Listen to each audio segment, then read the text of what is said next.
Hi, this is Ronnie again, giving you hopefully some useful advice on the raw vegan diet.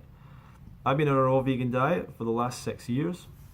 I run the UK Fruit Festival, which is our biggest fruit-based raw vegan festival in the UK, and I've been to many fruit festivals around the world. So I feel I've got a good rounded idea of this whole lifestyle and the people that have had success long term with a raw vegan diet. And I'd like to share some of my ideas on to you. So thank you very much for giving me a bit of your time. And the topic today is organic food, conventional food, and everything connected with that. And when I came into this lifestyle, raw vegan lifestyle, and getting into natural foods and everything, I'd never really put much time into buying organic food or thinking about organic food all that much. It wasn't high in my priorities list. And I didn't really buy a lot of my own food actually. I think I lived at home when I started to change my diet initially. So I was buying some food for myself, but I was also just using the food that was in my family's home. It was only really when I went raw vegan that I started to actually buy food for myself and making those choices. So I would hear this stuff about organic's better and organic's the best, but I wasn't that convinced by it. I don't know why, just naturally I wasn't that convinced by it. Probably because I'd eaten so much fruit over the years and food and I'd never really had a problem or whatever, but it seemed like an extra thing to have to worry about. Like, I wanted to get rid of foods from my diet. I didn't want to think about organic, So that was my view. And I still believe that in all things of life, you need to look at the thing that's going to have the biggest impact. So you could do, when it comes to your health, you could do 20, 30, 40, 50 things to help improve your health. But the thing that will have the biggest impact is a change to your diet. Almost absolutely. That's almost guaranteed to be the biggest thing that will make a change for you, is a change to your diet. So focusing on your diet, and within that, it's not the specifics of whether it's organic or not, it's the types of food that you're eating. It's the types of food that you're eating. And removing some of those foods that will help you. That's the biggest thing that will help. So I like to go towards the biggest thing that has the biggest impact and focusing on that, even if it's the most difficult thing to change. And it's much easier to eat organic and eat all the same things you did before, just organic versions, than it is to change your diet. It's much easier. But that's not my point in this video. Let's look at organic. So organic as a word technically it means including carbon. Anything with carbon in it is organic. But that's not really what the word means in reference to the organic industry. What it's really talking about is natural farming methods, really. Natural ways of growing foods with natural, carbon-based products used to help grow these foods, okay? It goes back to post-World War II. I mean, when you go far enough back, people weren't thinking about things like this because people were starving. People had memories of people telling them about famines and things, even in developed countries. Famine wasn't that long ago. Starvation, food shortages wasn't that far ago. So people were just grateful to have food. After the Second World War, there became more of an abundance of food in the Western world. I think it's called Living Through Chemistry or something. It was some project. But essentially, the whole story is that all these chemicals created in the Second World War were then used. This is what we're all told, right? But there was a whole project to try and increase productivity in farming and use these pesticides, fertilizers that helped with that helped increase productivity of farms and how much food we could grow to eliminate world hunger and starvation. So it had a good thing behind it. But people didn't like the fact that all these chemicals were getting used, and people that were probably connected with farms saw these chemicals and they knew that these chemicals were toxic. Yes, they're toxic. Of course they're toxic. They are pesticides. They have to kill things. So of course they are toxic. They're toxic to life. So they saw these things and they thought, this can't be good for us. Let's try and eat foods that aren't sprayed. So a movement gradually started of individuals going around to farms, going to places, and they would find farms that didn't spray, or they would find farmers that weren't spraying certain things. And this was the start of the organic movement. right? It was just individuals and going to farms and getting their own foods. And obviously that's less happening now. We don't really go to farms directly anymore. But that movement grew and grew over the years, and books went out with more information, and obviously the health movement puts out all this conspiracy information all the time about these things. So everyone in the health movement is happy to put out loads of conspiracy information that they've not even checked or referenced or whatever. But that happens. And organic became an industry, and I think it's a $1 billion industry. Definitely, it's multi-billion-dollar industry. And as with every industry, they have an agenda to sell more of their products and get their ideas across and make their ideas part of the culture and get their brand out there. Now, all of that would be fine if organic was what we thought organic was. And what we think organic is, when people are surveyed, they think it's more nutritious, they think it's better for the environment, they think it's not sprayed with chemicals, they think it's not toxic, they think it's grown locally, they think all sorts of things. All sorts of things. They think it's tastier, they think it's got more, all these things, right? That's a perception. That's the brand of organic. It's natural, it's healthier, it's better. And the organic industry, to try and cement this idea, has used a lot of fear tactics. It's created this thing called the Dirty Dozen list. Well, I've not researched this fully, but I'm guessing that the whole industry involved in organic is connected with this Dirty Dozen list and various articles and ideas about, pesticides being so bad for us and everything. So this information is put out there and promulgated. And if you're in the US, you go into a lot of places in the US and you can only find certain products. You can only find organic versions. There's a lot of organic in the US. In the UK, not so much. Now, okay, so that's what we think it is, but that's not what it is. Organic is sprayed. Organic is sprayed with chemicals. Organic is sprayed with chemicals created by man-made chemicals. Organic is sprayed by industrialized chemicals. Organic is not less harmful to the environment. Organic is not vegan. Organic is not local and tastier and more nutritious or any of these things. None of these things have been proven. Not any of these things have been proven about organic. Organic is an industry now, and the farm that has organic food also has a field with non-organic food. It's just an industry. The farmer's just meeting the demand, so he sprays this with one stuff, he sprays this field with another bunch of stuff. Sometimes he has to spray the organic field more because the organic chemicals don't work so well. You can go to the Soil Association website, you can go to other websites to see the list of chemicals that can be used to spray on organic fields. Now, does that mean we shouldn't eat anything? It's all bad. And by the way, there's no research to suggest organic's more nutritious or anything like that, unfortunately, right? It's not unsprayed. You can spray food with chemicals. Those chemicals are toxic. They have to be toxic. There's no point in having a pesticide that's not toxic. So does that mean we should all be scared and not eat fruit? Well, no. Firstly, fruits and vegetables have the lowest amount of pesticide residue of any food. They're low down in the food chain. Lowest down in the food chain.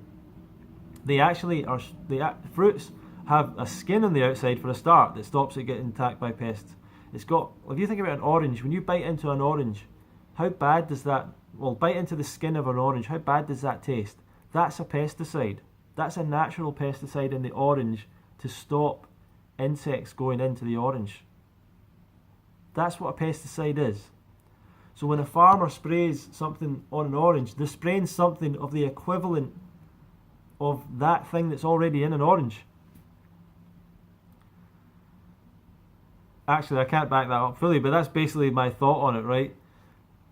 If you think that that's so toxic, well, there's already toxic things in fruits and vegetables. There are natural pesticides in fruits and vegetables, right? So the pesticides that are sprayed on, firstly, this is a completely regulated industry. The farmers have to be regulated. They can't spray it at certain times. They can't spray it up to a certain period before it gets picked. So it's not like it gets sprayed and then picked. There's a certain period. Some fruits aren't even sprayed when they're fruits. They're sprayed when they're still a flower. It is the flower that gets sprayed to be protected. And farmers don't want to use these sprays. They use them because they have to. They don't want to use them. They're spending money doing it. They don't want to do it. They don't want to poison people. They don't want to kill anyone. The supermarkets don't want to poison or kill anyone. It's stupid. People say, oh, it's just the global agri-business and they just care about profit. They don't care about people. That's so stupid.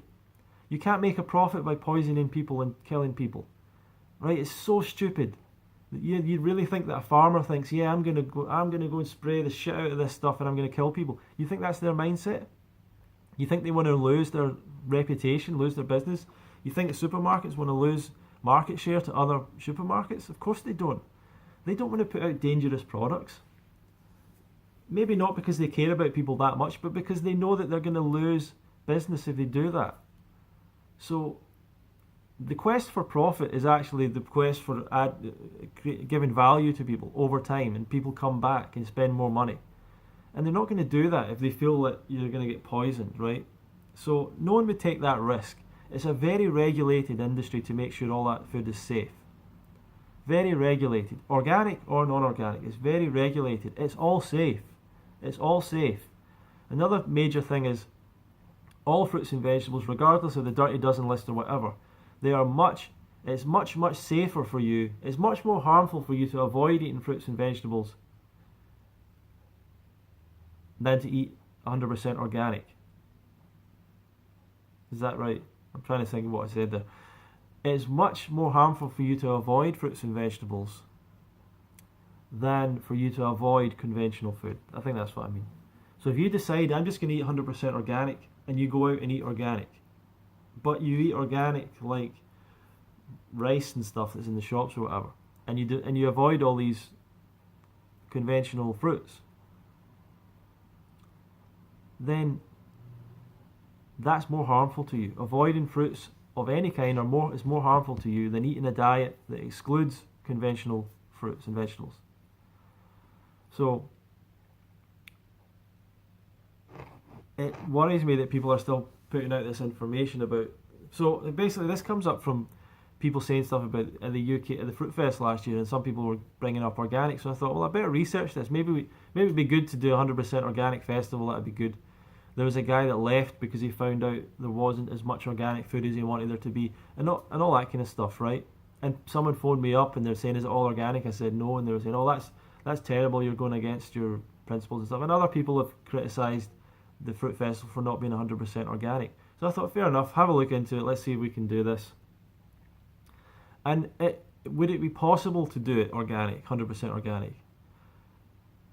I got in touch with my supplier. I said, find out what it would, if we can do 100% organic. And he said, we can do it. He said, but you would not be happy with the quality. The quality is not there. The quality is not there.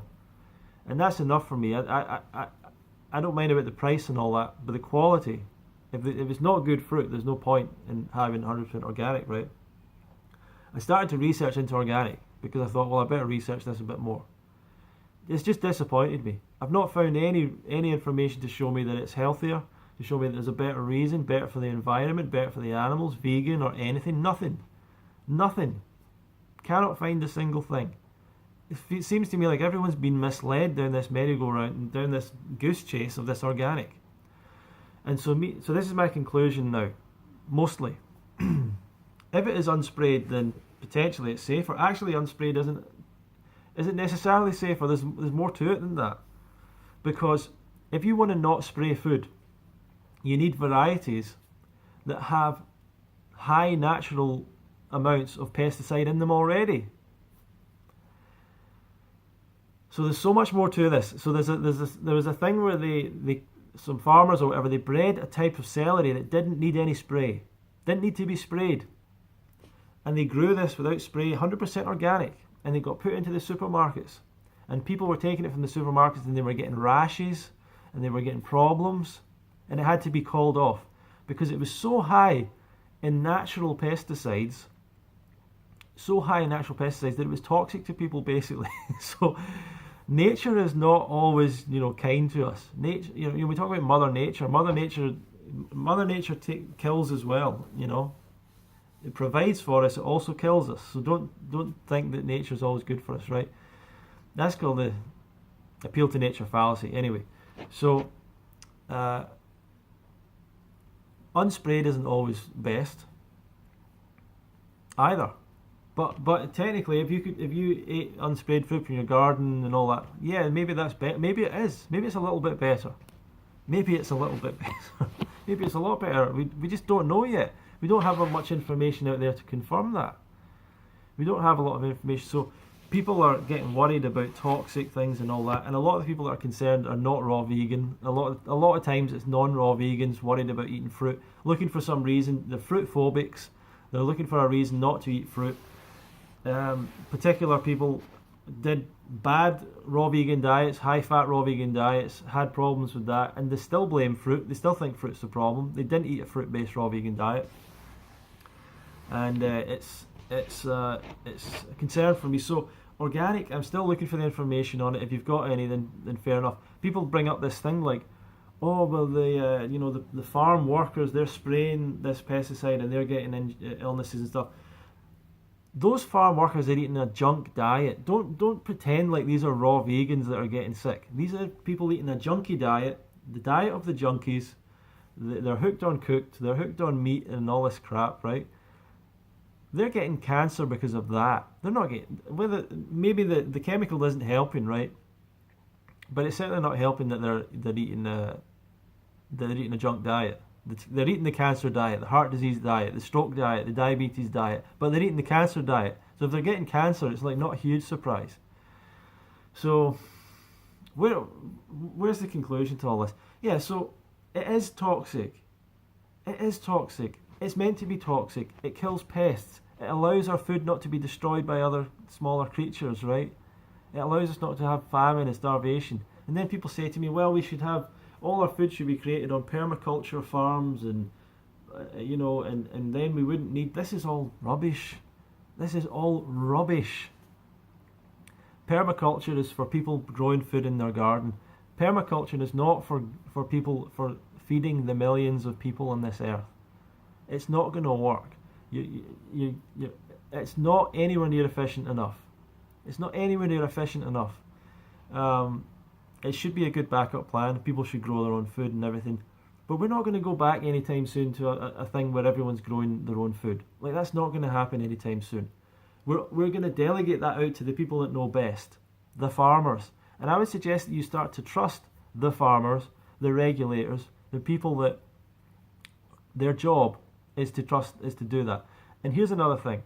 You might go to, you get the conventional fruit from the supermarket. That's been checked. That's been regulated. That's been looked at by scientists. That's been tested by qualified people. When you go to some local farm stand and it's an organic person, is any of their stuff being checked? Has it been regulated? Anything? You don't know. If you go out into nature and start picking things and eating them, you've got no clue what's in them or what it is or how dangerous it could be potentially to your health. So we are privileged in the fact that we can go to a supermarket, we can go to a supply chain of food where it's been tested, regulated, checked, make sure it's safe before it comes to us. And we should be thankful of that, and we should not be turning our noses up at things because this is organic and that's organic, when we don't even know what organic means, and we don't even fully understand it, and we don't have any science to suggest that it's more nutritious or safer or anything. So that's my rant on. I know it might be controversial to people, but feel free to start looking into this. There was some good information put out by Andrew Perlott years ago, with a whole bunch of articles and things. Andrew Perlott, Renaissance Humans, you can look up his stuff. There's Swayze Foster from Unnatural Vegan has a video on this, where she goes through the fact that it's not vegan as well, organic stuff, and you can look at Dr. Greger's information on it as well. It's not very persuasive in terms of saying to us we should go 100% organic. So it's not something I'm worried about. I want to eat fruits and vegetables.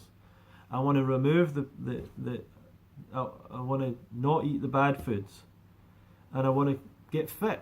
and I want to be happy, and I want to focus on other things that will improve my health. But I'm not going to, but for now, I'm not going to focus on organic as a big issue for me personally. For me personally.